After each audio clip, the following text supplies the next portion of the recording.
Hello બાળકો, કેમ છો? આજે આપણે ધોરણ 10માં ચેપ્ટર નંબર 14 એનું ઉદાહરણ નંબર 2 છે શીખવાના છીએ. હવે એની અંદર કહે છે કે એક થેલામાં લાલ, ભૂરો અને પીળો એમ 3 સમાન કદના દડા છે. મતલબ કે એક થેલો છે, એની અંદર એક દડો છે લાલ કલરનો, એક દડો છે ભૂરા કલરનો અને એક દડો છે પીળા કલરનો. એમ ગણીને કુલ કેટલા દડા છે? અહીંયા 3 દડા છે આપણને આપેલા છે.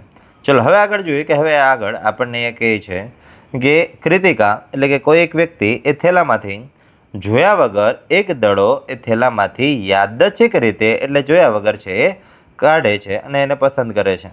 તો તેણે પસંદ કરેલો દડો પીળો હોય એની સંભાવના શોધો, લાલ હોય એની સંભાવના શોધો અને ભૂરો હોય એની સંભાવના પણ શોધો. એટલે ત્રણેયની સંભાવના જે આપણે શોધવાની છે. ચલો સૌથી પહેલા તો લખીએ કે ભાઈ અહીંયા લાલ દડા કેટલા છે? તો કે ભાઈ લાલ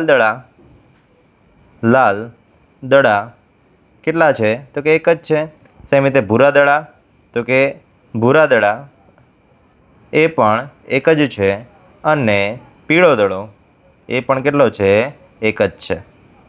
એટલે પીળા દડા એ કેટલા છે? એક. ચલો હવે આગળ જોઈએ તો કે હવે અહીંયા પીળો દડો છે આપણે જોઈ લીધો, અથવા તો પીળો દડો છે કેટલી છે એની સંખ્યા આપણે 1 લખી. તેથી જે કુલ દડા છે કેટલા થશે? કે કુલ દડા કેટલા થાય? તો કે 3 એક જ છે એટલે કુલ દડા કેટલા થશે? 3.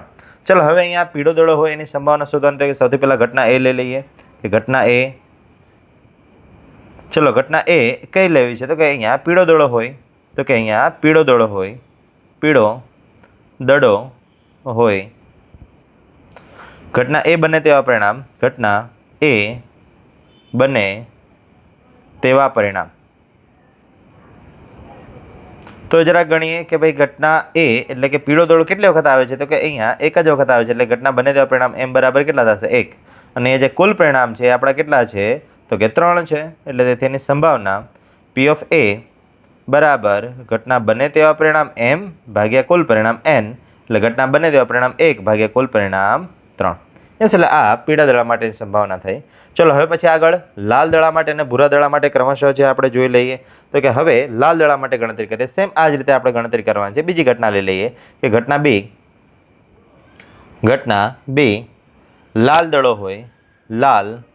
દડો હોય અને ઘટના B બને તેવા પરિણામ, ઘટના B બને તેવા પરિણામ m બરાબર, તો કે અહીંયા લાલ દડા પણ કેટલા છે? એ પણ એક જ છે. તેથી ઘટના B બને એની જે સંભાવના P of B બરાબર ઘટના બને તેવા પરિણામ ભાગ્યા કુલ પરિણામ, ઘટના બને તેવા પરિણામ 1 ભાગ્યા કુલ પરિણામ 3. ચલો હવે આગળ ઘટના C. એમાં આપણે શું જોઈએ છે? તો કે એમાં આપણે ભૂરા દડા માટે વાત કરી છે. એટલે કે આમાં લખીએ કે ભાઈ ભૂરા દડા માટે અથવા તો ભૂરો દડો હોય, ઉપર જે શબ્દો છે એના એ શબ્દો આપણે રાખીએ. ભૂરો દડો હોય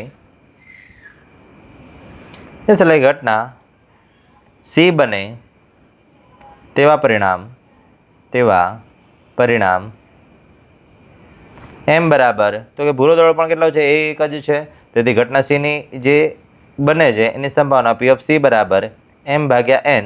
તેથી ઘટના બને તેવા પરિણામ 1 ભાગ્યા કુલ પરિણામ 3. એટલે આવી રીતે જે બાળકો અહીંયા દાખલો છે એ પૂર્ણ થયો. થેન્ક યુ બાળકો. મળીએ નેક્સ્ટ વિડીયોમાં નેક્સ્ટ દાખલા સાથે.